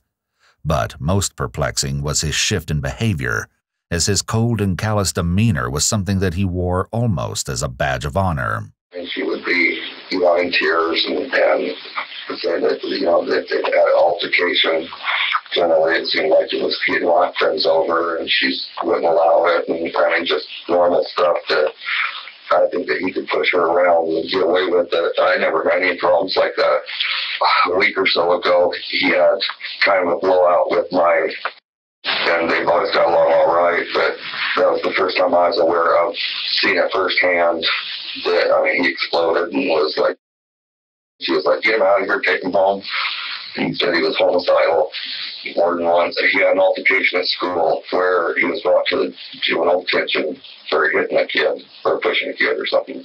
And that's still pending. At that time, he had said something like, well, I'll just act psychotic and I'll put me in a mountain. And so, more than once he's threatened or made comment about being committed. According to police documents, Ethan apparently wished to be committed to a mental institution, but his request was never granted. Although it is unclear if he truly believed that he needed help. She called me up frantic and said, you're going to have to come and get Ethan because I can't handle him. I'm afraid. I thought she should be overdramatic. She's like, I'm afraid he's going to kill me in my sleep. Despite Judy's fear, it seemed like no one was listening. However, the shocking information that Ethan is about to divulge will undeniably prove that she had good reason to live in constant fear. You're a psychopath? Man, as a psychopath, I'd be truly impulsive. I don't get into fights often. I'm not having promiscuous sex. Then on top of that, you can't diagnose someone under the age of 18 as a psychopath. Is there anything else you want to tell me, Ethan? Anything you want to talk about? Like what? I'm asking because I'm getting ready to walk out of here. So I'm giving you the opportunity to anything you want to ask me about today. I do have to defecate. I'll arrange for you to go to the restroom here in a second. Okay? No, wait. Okay, so what happened? How long will I be more in here? Ethan, I'll be honest with you, okay? You and your mother were in that home, okay? I already know what you guys' opinion is. And only you and your mother. I already know what you guys' opinion is. I'm just asking you. I didn't ask what your opinion was. I already know what it is. What are you asking? How long am I going to be here? And then where am I going from here? Not much longer. Not much longer? I'll decide where you're going to go from here. Huh? And I'll decide where you're going to go from here. Where's that? Okay. Well, it's either going to be in jail or out of here. I think you're going to jail. Okay? Do I get my own cell? You're not going to juvenile detention either. No, do I get my own cell? I don't know. I don't run the jail. Why do you need your own cell? Well, no, I just like to be more alone and have to share it with some guy. I could actually get them sleep. I don't have my contacts case either. Ethan doesn't seem to understand the magnitude of the harrowing situation at hand. His own mother is dead, but he simply doesn't care. I've been nice, but, you know, I can be mean too. There's no one being mean. You don't have to be mean. No, I don't. Where does that get you? But why are you? Why am I being mean? How am I being mean? If I send you to jail? No, Killing your I mother? didn't say. No, for even just accusing me of that. Then telling me that I do these things. Then telling me I'm a liar. And then also, you're talking about, I can tell when people are mad. Tom tells a big thing. Trust me, it's not personal. All right? You killed your mother. You'll stand. Tell me that. Tell me the truth, and I can arrange for you to get your own cell. That I can promise you. There is a law in a few states that is called the Hope of Benefit Clause. Basically, it says that a confession is inadmissible if it was induced by the remotest fear of injury. This is very rare, and it usually involves a statement made after the person is threatened to be physically harmed, or promised that they would receive a lesser sentence if they confess. In this case, Ethan asked for a private cell, and the officer said he would see what he could do. The officer also said, "Tell me the truth and I will give you the cell." However, it's important to remember that the Supreme Court has said that police can lie to suspects, and the officer could be lying. In this case, though, it's not coercion because Ethan said he would tell the truth if he got his own cell, and the officer knows that this is a juvenile case and, because of the charges, would get his own cell anyway. Sure, I guess I did. I guess I did or I didn't? Yeah, you did. How did you do it? A whack in the head. Okay, how'd you whack her in the head? Easily. Okay, how easy was it? Alright. That's how easy it was. Okay, tell me about it. What do you want to know? Start from what started it? I was up at night. I've been having muscle twitches. I tried to calm myself down. It was just a calling. It was a growing inside me. I told my psychiatrist, my therapist, that this has been growing inside me my full time. Hey, listen. Child, that's how it happened. It's a growing inside of me. What's growing inside of you, Ethan? Killing. I'm killing? A need for killing. This is almost a direct quote from Patrick Bateman. "It's growing inside of me, the need for killing." And that fostered into you last night with pains in your body? I don't know what happened. I don't know what it was. The pain in my body, I don't even know what the hell those were. They weren't even pain, they were just body aches. Made me off balance. Okay, so what happened last night? Tell me. Because I slept late. Couldn't sleep nothing. It just happened from there. Did Mom do something to you to make you mad? Nope. So you whacked her with the weights where?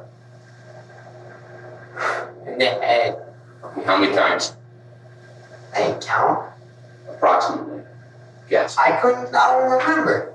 She got me, it was either she was making noise or her brains was making noise. Like what kind of noise? Is a noise. A hissing sound? Kind of a hissing sound. I'm pretty sure it was the freaking brain. Or it's kind of, kind of thing. Okay, gurgling? Kind of like that, you know? A gurgling and a hissing sound? Yeah. Okay. As you hit her with the weights? No. How hard did you hit her? Real hard? She used just both hands. Both hands on the end of the dumbbell? Yeah. Okay. And you don't know how many times? Just real hard? No. Yeah, I just whacked her. Yeah. I ended her in one shot to the side of the head. But I wasn't sure if she was going to scream or not. Okay. One wasn't good enough? I guess not, because I wasn't sure if she was going to scream or not. I couldn't tell if she was alive or not. Making noises? Sadly, Judy's worst fear came true, and worse. Ethan doesn't seem to have the least bit of remorse. In fact, it seems that he may have been planning the sickening act all along. Throughout the confessions, he's coming across as arrogant, defiant, and confrontational. But what he's not showing is emotion. Instead, it seems like he's telling this officer that he doesn't care at all, and in fact, he's proud of what he did. Then I stabbed her. What's what? A knife. What knife? Knife. Charlie, you give me something extra if I tell you where it is? What else can I give you, man? You want me to stand before what, man? What else can I give you? I'm giving you your own cell, man. Do I? So I'm gonna I'll have my boss call over there as soon as we're done here and make an arrangement for you to have your own cell. All right. And do I have to? So I'm gonna have to go to court. Is this true? Yeah, you don't have to go to court. That's part of the system. Charlie, I'm not already guilty. Well, you still have to go to court and say whether you're guilty or not. I mean, come on, dude. You know. Do I get some? Wait. Wait. I don't have no things. I ain't got no shavers. I don't have my deodorants or nothing. We can get you some personal body hygiene stuff. Yeah, my personal body hygiene. Your personal stuff? Can you do that? What kind of personal hygiene stuff? Come on, I mean. Armani and Jean-Paul Gaultier. I use them everywhere. Ethan was fantasizing about killing someone for quite some time. Authorities would eventually locate his school planner, where they found several drawings of women being horrifically tortured and murdered. In the right-hand corner of one of the pages was a chilling to-do list.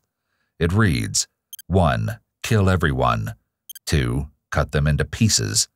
3. Fry organs like the heart and brain and see how it tastes. And 4. Heart is an okay organ to eat if fried. It seemed that Ethan wanted to do much more than just commit murder. This is almost identical to the American Psycho movie at the end when the secretary is looking through Bateman's planner. You said you hit your mom twice with the dumbbell. More than twice. More than twice. I don't know how many times. Okay. Did I stab her? Less than 10? More than 10? Probably less than 10. I wouldn't have the strength of my body twitches weren't up to that. Okay. She's still making noise. I stabbed her in the heart a couple of times. With what? The knife. Which knife? The Winchester knife or a bigger knife? Special knife. Okay. What special knife? Where'd you get the special knife? Yeah, my brother, when he moved into that new house, that house was owned by some craftsmen. Those knives were just lying around. He didn't use those. Okay. I took that one from him because it was a special butterfly knife with a ring finger. Okay. Not many people have most of those. I know how to use a knife real well. But I couldn't get in the angle for the 3-shot kill. What's a 3-shot kill? What are you talking about? One right here. One right here. One right here. It's a 1, a 2, and a 3, and you're dead. All in the same quick motion, 1, 2, 3. Yep. But you couldn't get that because of the way she was laying. How was she laying? She's on her side. Okay. And she turned over. I stabbed her thought I stabbed her in the heart because I was checking where my own heart was. And I thought I stabbed around there. Still, there was hissing coming from there. Or gurgling, I don't know what the hell it was. So I stabbed her in the lungs.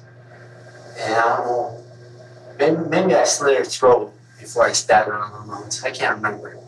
I think I stabbed her in the lungs and then slit her throat. A lot of stab wounds there.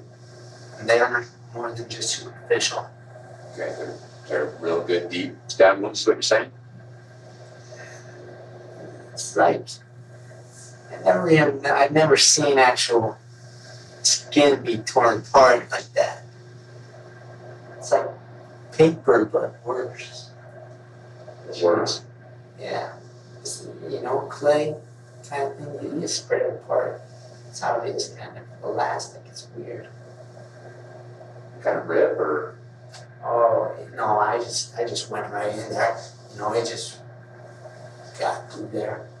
No problem. No Pretty sharp butter knife. Oh, Or butterfly knife. this thing's a monster.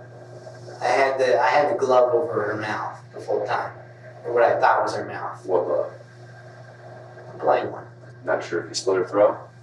I thought I did, but I wasn't sure. You know, I tried to make the motion. It's harder than it looks. Okay. Did you do anything else after that? I think I whacked her once more time. With a dumbbell? Yeah. How does the Winchester knife come into it? It's just a ruse, almost. Okay. So that was just another knife stuck in there. Okay. Where's the butterfly knife? Very close by. Very, very close by. But you know, on your pass, there's another pass by the mall. Okay. There's a bridge that goes. I tried to hook it over a little fence. It didn't even make it over there. Unfortunately, the butterfly knife used in the gruesome murder would never be found. What did you do with your clothes? What clothes? Clothes you were wearing when you did this. They're still on. Was it the same clothes? Yeah. How'd you get the blood off you? There wasn't no blood. No blood at all on you? Charlie, all got all over my arms.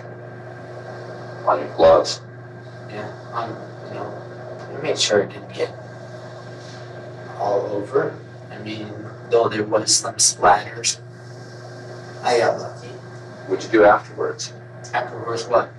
After you stabbed her and cleaned up? Cleaned myself up. Put the blanket over, stuff over, fed the dog, cats, gave them their water, put them in that room, put the candle in there. Didn't find no money. She usually keeps it in her purse. I couldn't find that for her. So, I just grabbed as many energy drinks I could, grabbed some of my medicine. Just got it all booted up. Wow. Strangely, Ethan also scattered cat and dog food on Judy's bedroom floor before making his way to his father's house. Ethan murdered his mother in the late night hours of Wednesday, January 24th, but he wouldn't arrive at his father's house until early the next day. How do you feel about what you did, Ethan? Nothing. You don't feel nothing about it? Feel good about it? I feel good about it. I told you, I don't feel nothing. I don't regret nothing. I already knew it was going to end this way. I had my guy send him a letter. I know what the letter said. I was supposed to be with him next week, Friday. Funny thing is, though, he's the psychiatrist at the jail. No kidding. No, it's fair, huh? It's pretty funny, huh? Kind of ironic. Yeah, it's pretty funny, huh? I already told him I've been having, these thoughts, been always there. 8th grade, always there. Always there, just growing inside. Just growing. Since 8th grade. Yeah. That's how it's always been. That's just life. I continue to ask him, can you give me something for impulses? Ridley, you could give me something for Ridley. Too little, too late, Why your mom? Closest person. I was thinking of going downtown and stabbing a couple of bums, too. They're worthless bums. You know what? They live on the street. Make up all these excuses for why they can't work. Shit. This is another American Psycho movie reference. I thought of going downtown to stab a couple bums. The interrogation has revealed countless ways that Ethan is trying to be the same as Bateman. In the movie, Bateman kills without provocation and purpose. Ethan said that he wasn't provoked by and did not have a specific purpose for killing his mother. Throughout the movie, Bateman tells people of his homicidal thoughts, and Ethan shared his homicidal thoughts with many people as well. Bateman tells people in the movie that he is insane, and Ethan told friends and students he was a psychopath. Bateman states that something horrible is happening inside him and that he cannot explain it, and Ethan made eerily similar statements about something growing inside him and having feelings he cannot explain. After killing, Bateman changes the answering machine to reflect the victim being out of town. After killing, Ethan does the same thing to their answering machine. It's unclear if Ethan even knows which parts of himself are real and which are just trying to copy a fictional character. Mom was the closest. Yeah, she was there. I was just gonna leave, but she woke up and heard me leaving because she wakes up quite easily. Then that would have been opposite plans. So, besides, I was gonna go kill a couple of bums anyway. Why not add to the list? What, so she woke up and you were getting ready to leave? No, she was asleep. She would have woke up, so you're saying. Yeah, probably. Got ready to leave, so. Probably. She probably would have woke up. I was thinking about that, and I was like, well, you know. Is this all after you're done watching TV? No, I was trying to go to sleep. In bed trying to sleep, or on a chair trying to sleep? In bed. You don't feel bad about what you did at all? You're okay with it? Buddy, there's things in life that a lot of people don't understand. I wasn't meant to be born. I shouldn't have. I shouldn't have even been around. I should have been in a hospital most of my life. Or at least a large part of it. For how screwed up I was.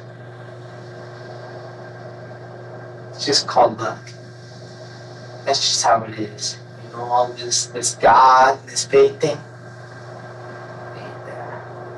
Ain't there. You either get lucky, or you don't. And get lucky. Following the unbelievably shocking and callous confession, Ethan is placed under arrest and taken to jail. Consistent with what we've seen so far, in no way does he even show 1 ounce of regret for his monstrous actions. After taking a closer look into Ethan's home, a mountain of evidence was uncovered. In Ethan's bedroom were 2 toy figures, one of a man holding a chainsaw and a shotgun, while the second was none other than a replica of Patrick Bateman. They also discovered a rolled-up dollar bill with white residue next to his computer. In addition, they also found a blue American body armor ballistic vest in the living room. According to one of the reporting officers, he noted that from his training and experience, it's common behavior amongst many previous school shooters to have owned a vest of this type, while also murdering one or both parents. This discovery led authorities to believe that Ethan may have also been planning a school shooting. Not only that, but investigators located the many films and books that Ethan grew to love. Some of the most notable movies being that of American Psycho, Gacy, Ted Bundy, Dahmer, serial killers, natural-born killers, and The Shining. His book collection included many famous titles. Of course, American Psycho, but also Bad Men Do What Good Men Dream, The Psychopathic Mind, Snakes and Suits, and Forensics True Crime Scene Investigations. It's clear that American Psycho made the biggest impact on Ethan, and in the end, police shockingly found 25 different ways in which Ethan imitated the character Patrick Bateman. In addition to the previously mentioned similarities, Ethan would also share thoughts of committing a homicide. He would regularly control Judy. He idolized material possessions such as high-brand cologne and body wash. He apparently bragged about having meaningless intercourse. He expressed how he wanted to murder the homeless and how he believed that his friends are stupid. But most eerily of all, the teenager wanted to fulfill his disgusting desire to murder someone in cold blood, and he chose his own mother. In December of 2007, Ethan Windom was charged as an adult with first-degree murder. He eventually pleaded guilty to second-degree murder and was sentenced to life in prison without the possibility of parole. However, in 2012, the U.S. Supreme Court ruled that life sentences for juveniles were in violation of the Eighth Amendment, where cruel and unusual punishment is prohibited. As a result, in 2019, Ethan was resentenced to 26 years behind bars. He's already served 16. He will be eligible for parole in 2033.